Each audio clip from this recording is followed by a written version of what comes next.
Rasulullah Shallallahu Alaihi Wasallam bersabda, "Lau anna libni Adam wadiyan min zahabin."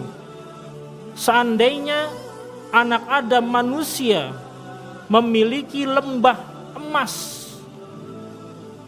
ahabba ayyakuna wadiyani, dia menginginkan 2 lembah emas, dan seterusnya. Wala yamla'a fahu illa turab, dan tidak akan merasa memenuhi mulutnya, dalam artian maknanya merasa puas, illa turab, melainkan dengan tanah. Artinya ketika kita masuk ke dalam liang lahat. Wa yatubullahu ala man taba, dan Allah menerima taubat bagi siapa-siapa yang bertaubat. Hadis riwayat muttafaqun alaih, diriwayatkan oleh kitab Sahih Bukhari nomor hadis 6349, dan terdapat dalam kitab Sahih Muslim nomor hadis 1048.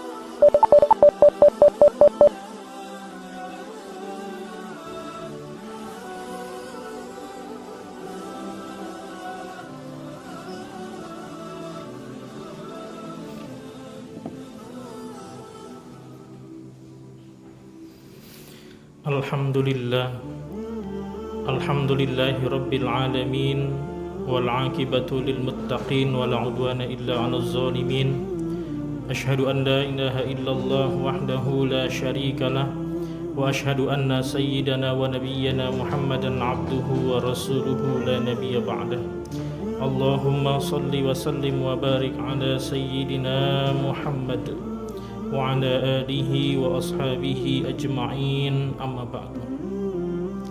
Faya ibadallah, usikum wa nafsi bitaqwallahi faqad fazal muttaqun. A'udzu billahi minasyaitonir rajim. Bismillahirrahmanirrahim. Ya ayyuhalladzina amanu taqullaha haqqa tuqatih wa la tamutunna illa wa antum muslimun. Shadaqallahul azim. Hadirin jamaah Jumat yang berbahagia, tidak lupa puji syukur kita panjatkan kehadirat Allah yang telah memberikan kepada kita semua nikmat iman, nikmat Islam, nikmat sehat, nikmat panjang umur, sehingga kita dapat berkumpul guna melaksanakan salah satu kewajiban kita, salat Jumat di Masjid Al-Ma'mur yang insya Allah penuh berkah dan rahmat ini. Selawat beriring salam semoga tetap tercurah kepada junjungan Nabi besar Muhammad sallallahu alaihi wasallam. Khatib berpesan khusus untuk diri khatib pribadi dan umumnya untuk para jamaah, yuk bersama-sama kita tingkatkan ketakwaan kita kepada Allah Subhanahu wa taala. Hadirin jamaah Jumat yang dirahmati Allah, pada kesempatan yang mulia ini khatib akan mengangkat tema hikmah di balik perintah Allah, kaitannya dengan tafsir surat Al-Baqarah ayat 260. Hadirin sedang Jumat yang dicintai Allah, pada suatu ketika Nabi Ibrahim alaihi salam berjalan menyelusuri pantai. Kemudian Nabi Ibrahim melihat seekor bangkai keledai. Ketika air laut pasang, hewan-hewan laut, ikan-ikan melahap bangkai keledai tersebut. Sebagian masuk ke dalam perut ikan, sebagian lagi jatuh terhempas air. Ketika air laut surut, datanglah hewan-hewan darat, binatang-binatang buas melahap bangkai keledai tersebut. Sebagian masuk ke dalam perut hewan buas, sebagian lagi jatuh bercampur menjadi debu. Ketika hewan buas pergi, datanglah hewan dari udara, burung-burung melahap bangkai keledai tersebut. Sebagian masuk ke dalam perut burung, sebagian lagi terhempas oleh angin terbawa jauh. Melihat kejadian ini, Nabi Ibrahim alaihissalam berkata, "Ya Tuhanku, Engkau pasti dapat mengumpulkan jasad yang sudah mati. Namun perlihatkanlah kepadaku, tunjukkanlah kepadaku bagaimana Engkau menghidupkan yang mati." Dan ini diabadikan di dalam Al-Quran surat Al-Baqarah ayat 260 yang berbunyi, wa idh qala Ibrahimu rabbi arini kaifa tuhyil mauta. Dan ingatlah tatkala Ibrahim berkata, ya Tuhanku, tunjukkan, perlihatkan kepadaku bagaimana engkau menghidupkan yang mati. Qala awalam tu'min. Allah berfirman, apakah kamu belum yakin? Qala bala walakin liyatma'inna qalbi. Nabi Ibrahim berkata, bala, saya yakin, walakin liyatma'inna qalbi, akan tetapi untuk meneguhkan, menguatkan, memantapkan hatiku, kata Ibrahim. Qala fakhud arba'atam minat thair. Allah berfirman, fakhud arba'atan minat thair, ambillah olehmu wahai Ibrahim 4 macam burung unggas, perintah Allah. Di dalam tafsir Ibnu Katsir disebutkan hewan unggas ini adalah yang pertama burung gagak, yang kedua adalah burung merak, yang ketiga adalah ayam jago, yang keempat adalah burung dara. Fakhud arba'atan minat thair, ambillah 4 macam burung unggas, fasurhunna ilaika, kamu sembelih, kamu potong-potong, dijadikan satu tempat bejana. Summa ja'al ala kulli jabalin minhunna juz'a, kemudian setelah kamu campurkan, kamu letakkan di beberapa gunung. Dalam tafsir disebutkan ada 4 gunung, ada lagi yang mengatakan 7 gunung. Disebarlah potongan-potongan 4 hewan unggas tadi. Summa da'uhunna ya'tina kasa'ya, kemudian kamu letakkan di 4 gunung atau 7 gunung tadi, bagian-bagian tersebut. Summa da'uhunna, kamu panggil, dipanggillah burung gagak, datanglah, bersatulah dari beberapa gunung, darahnya, tulang belulangnya, bulunya, sehingga menjadi utuh, mendatangi Nabi Ibrahim dengan segera, dengan cepat. Ketika Nabi Ibrahim memegang kepala burung merak, lalu yang dipanggil adalah burung gagak, burung gagak itu menolak. Tapi kemudian ketika burung itu disesuaikan dengan kepalanya, maka dia hidup kembali atas izin daripada Allah Subhanahu wa ta'ala. Begitupun dipanggil burung merak, dipanggil ayam jago, dan yang terakhir burung dara. Ditutup ayat ini dengan kalimat wa'lam annallaha azizun hakim, dan ketahuilah bahwa sesungguhnya Allah azizun, maha perkasa, hakim, lagi maha bijaksana. Hadirin jamaah Jumat yang dirahmati oleh Allah, pertanyaan yang menarik dan menggelitik, mengapa Allah tidak menghidupkan, tidak mengumpulkan jasad bangkai keledai tadi? Justru Allah memerintahkan fakhud arba'atan minat thair, ambillah 4 macam burung unggas. Tentunya memiliki makna filosofis di dalamnya atas perintah Allah. Allah Subhanahu wa ta'ala memerintahkan kepada Nabi Ibrahim untuk menyembelih, memotong-motong 4 macam hewan unggas, adalah simbol bagi kita sebagai manusia mengambil iktibar, mengambil pelajaran agar kita memotong sifat-sifat hewaniah di dalam diri kita. Yang pertama adalah burung gagak. Burung gagak memiliki kebiasaan adalah menerkam anak-anak ayam dari induknya, sehingga sang induk ayam merasa resah, merasa gelisah akan kehadiran daripada si burung gagak. Pelajaran hikmah yang kita bisa ambil adalah janganlah kita di dalam hidup ini membuat rasa resah gelisah di masyarakat kita, kepada tetangga kita, baik tetangga di rumah, tetangga di kantor, dan lain sebagainya. Karena kaitannya realita zaman sekarang, mungkin di antara kita sengaja atau tidak sengaja membuat resah dan gelisah tetangga kita. Contohnya ketika kita menyiram tanaman, mungkin bekas air siramannya mengalir ke tetangga kita. Atau mungkin ketika kita memarkir motor kita, mobil kita menghalangi tetangga kita yang ingin keluar masuk, dan lain sebagainya. Rasulullah Shallallahu Alaihi Wasallam bersabda dalam hadisnya, "Man kana yu'minu billahi wal yawmil akhir, falyukrim jarahu." Barang siapa yang beriman kepada Allah dan hari akhir, maka muliakanlah tetangganya. Maka solusinya adalah berikanlah kehadiran kita itu manfaat untuk orang banyak kepada tetangga kita. Khairun nas anfa'uhum linnas. Sebaik-baiknya manusia adalah yang memberikan manfaat kepada manusia-manusia lainnya. Prinsipnya, ketika kita tidak bisa memberikan manfaat, maka minimal kita jangan memberikan mudarat, membuat resah gelisah kepada tetangga kita, baik tetangga di rumah ataupun di kantor. Hadirin sidang Jumat yang berbahagia, hewan yang kedua yang Allah perintahkan kepada Nabi Ibrahim untuk disembelih, dipotong-potong adalah yaitu burung merak. Burung merak memiliki kebiasaan memamerkan ekornya, seolah-olah dialah hewan yang paling indah, yang paling bagus, yang paling cantik. Hikmah yang kita bisa ambil adalah bahwa kita dalam hidup ini janganlah sombong, takabur, angkuh. Karena realita di masyarakat, kadang di antara kita banyak yang memamerkan hartanya, parasnya, kecantikan, ketampanannya, jabatannya, karena semua itu adalah hal yang fana. Allah Subhanahu wa taala berfirman di dalam Al-Qur'an surat An-Nisa ayat 36, "Innallaha la yuhibbu man kana mukhtalan fakhura."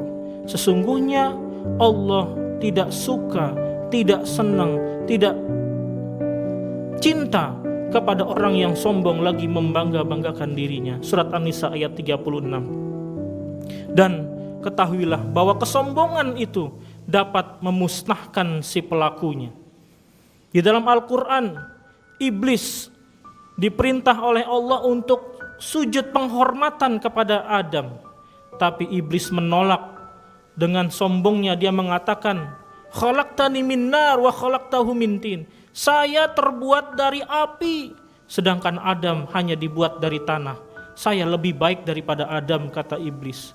Lalu Allah usir akibat daripada keangkuhan dan kesombongannya. Berikutnya, contoh di dalam Al-Quran disebutkan Fir'aun. Sombong, mengaku dirinya sebagai Tuhan. "Ana rabbukumul a'la." Saya Tuhanmu yang paling tinggi, kata Fir'aun. Lalu Allah Subhanahu wa ta'ala binasakan Fir'aun dan pengikut-pengikutnya di dalam lautan, sehingga Allah awetkan, Allah pelihara jasadnya Fir'aun sampai dengan hari kiamat nanti sebagai iktibar, sebagai pelajaran bagi orang-orang yang sombong. Berikutnya, Qarun di dalam Al-Quran, sombong karena hartanya, akhirnya dia ditenggelamkan oleh Allah di dasar tanah atau bumi, sehingga kita mendapatkan harta di dalam tanah disebut dengan harta Qarun atau harta karun. Berikutnya contoh lain yang binasa akibat kesombongannya adalah personil The Beatles atau John Lennon. Pada tahun 1980 dia mengatakan bahwa dia, John Lennon dan juga The Beatles adalah lebih populer daripada Tuhan. Bahkan kita lihat, kata John Lennon, mana yang lebih tenggelam? Apakah Tuhan dengan ajaran-ajarannya ataukah The Beatles dengan aliran rock and roll-nya? Akhirnya ditemukanlah beberapa saat John Lennon ditembak mati oleh salah satu penggemarnya. Contoh lain, Thomas Andrew, pencipta kapal Titanic 1909. Dia mengatakan bahwa kapal Titanic yang dia buat ini adalah kapal terkuat, tercanggih, sehingga dia dengan sombongnya mengatakan kapal ini tidak akan tenggelam, bahkan Tuhan pun tidak akan dapat menenggelamkannya. Akhirnya ketika melakukan perjalanan ke Amerika melewati Samudra Atlantik, menabraklah bongkahan es, akhirnya terbelah dua. Thomas Andrew dan juga kapal yang diciptakannya hancur, binasa akibat kesombongannya. Dan banyak lagi contoh-contoh yang angkuh, yang sombong dan dibinasakan karena pelaku daripada kesombongan tersebut. Hadirin sidang Jumat yang berbahagia, maka solusinya adalah hadirkan kepada kita sifat tawaddu, rendah hati dalam kita bertetangga, bermasyarakat, baik di rumah ataupun di kantor. Jadilah seperti padi, semakin dia berisi, semakin dia tunduk. Semakin dia sukses, semakin dia tunduk. Semakin dia kaya, semakin dia tunduk. Hadirin sidang Jumat yang berbahagia, berikutnya yang ketiga adalah yaitu ayam jago atau ayam jantan yang diperintah oleh Allah kepada Nabi Ibrahim untuk dipotong atau disembelih. Karena ayam jago atau ayam jantan memiliki kebiasaan, ketika dia melihat ayam betina, dia akan berusaha, berkeinginan untuk mengawini dirinya dengan ayam betina tersebut. Pelajaran yang kita bisa ambil adalah kita harus mengendalikan hawa nafsu kita. Hawa nafsu bukan dihilangkan, tapi dikendalikan. Karena pada zaman sekarang realita di masyarakat, banyak di antara kita, bahkan remaja-remaja kita, bergandengan tangan, berpelukan, berciuman dengan yang bukan mahramnya, bahkan berzina, diupload di media sosial dan lain sebagainya. Maka solusinya adalah tanamkan sifat malu dalam diri kita. Al-haya'u minal iman. Malu adalah manifestasi bukti dari keimanan kita. Dan segala apapun yang kita lakukan akan dimintai pertanggungjawaban di hadapan Allah Subhanahu wa taala. Dan kita harus meyakini bahwa tidak lepas dari CCTV-nya Allah, pengawasannya Allah dimanapun dan kapanpun kita berada. Dan yang terakhir adalah hadirin sidang Jumat yang berbahagia, burung dara. Allah memerintahkan kepada Nabi Ibrahim untuk menyembelih, memotong burung dara, karena burung dara memiliki sifat ketika diberikan makanan di kandangnya dia habiskan. Lalu dia berpindah ke kandang yang lainnya, dihabiskannya pula. Begitupun seterusnya. Makna hikmah filosofisnya adalah janganlah kita dalam hidup ini bersikap rakus, serakah, atau dalam bahasa Arab disebut tomak. Karena Rasulullah SAW bersabda dalam hadisnya, "Lau anna libni Adam wadiyan min zahabin ahabba ayyakuna lahu wadiyani wala yamla'afahu illa turab wa yatubullahu ala man taba." Artinya Rasulullah SAW bersabda, "Lau anna libni Adam wadiyan min zahabin." Seandainya anak Adam manusia memiliki lembah emas, ahabba ayyakuna wadiyani, dia menginginkan 2 lembah emas, dan seterusnya dan seterusnya. Wala yamla'a fahu illa turab, dan tidak akan merasa memenuhi mulutnya, dalam artian maknanya merasa puas, illa turab, melainkan dengan tanah. Artinya ketika kita masuk ke dalam liang lahat. Wa yatubullahu ala man taba, dan Allah menerima taubat bagi siapa-siapa yang bertaubat. Hadis riwayat muttafaqun alaih, diriwayatkan oleh kitab Sahih Bukhari nomor hadis 6349 dan terdapat di dalam kitab Sahih Muslim nomor hadis 1048.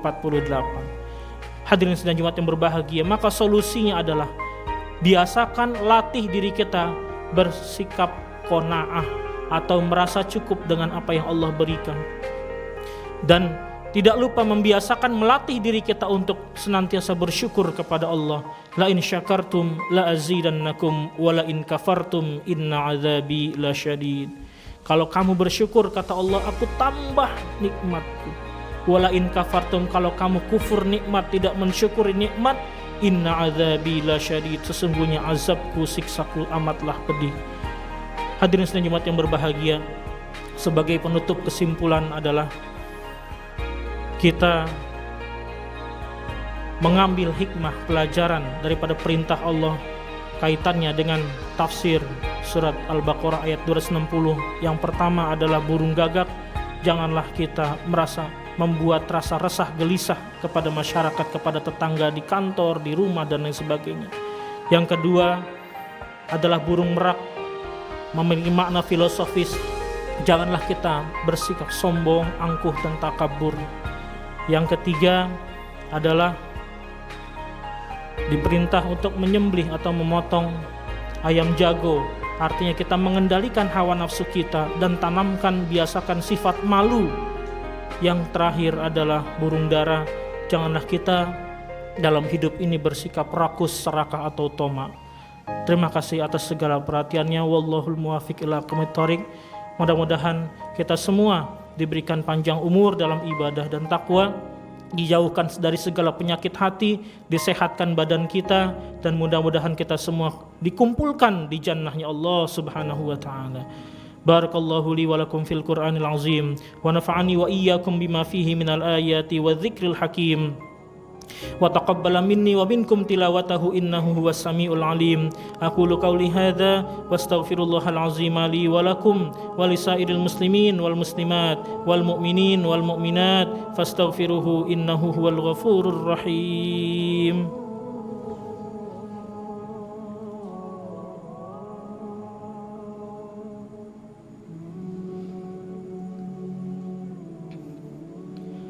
Alhamdulillah.